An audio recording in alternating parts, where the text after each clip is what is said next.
Hi, my name is Rebekah Drew, and I'm a member of Wycliffe Bible Translators. I'm planning to go to Papua New Guinea in January to do Bible translation work there. I grew up in a Christian home here in London. I've lived here for all of my life. When I was 7 years old, my family started sponsoring a girl through Compassion Canada, and her name was Maria, and she was from the Dominican Republic. And I started writing letters to her. She was the same age as me, so we were pen pals for a number of years. And then when I was about 12, I had the opportunity to actually go to the Dominican and visit her and meet her and her family, which was an incredible experience. And through that, I realized that I really would like to learn Spanish because I couldn't communicate with her very well at all while I was there.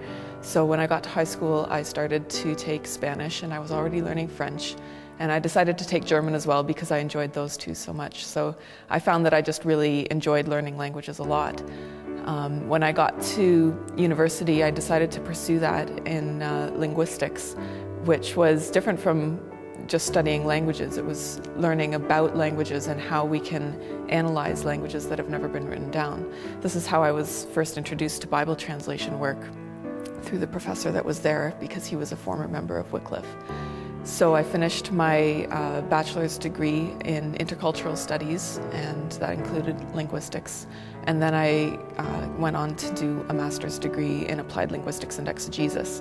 So the whole process from the time I first heard about Wycliffe until now I'm finally ready to go, it's been about 10 years.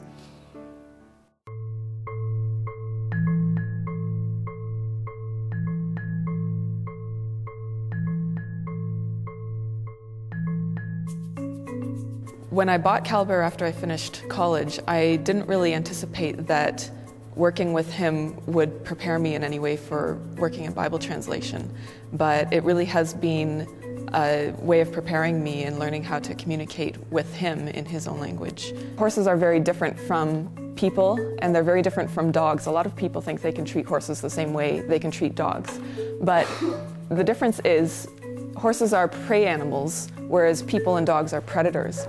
And so they're motivated by different things. They're motivated by safety and comfort. And so I've learned a way of training that is a technique that's based on using the horse's own system of communication, the same system that horses use communicating with other horses in a herd, and using those techniques to train him.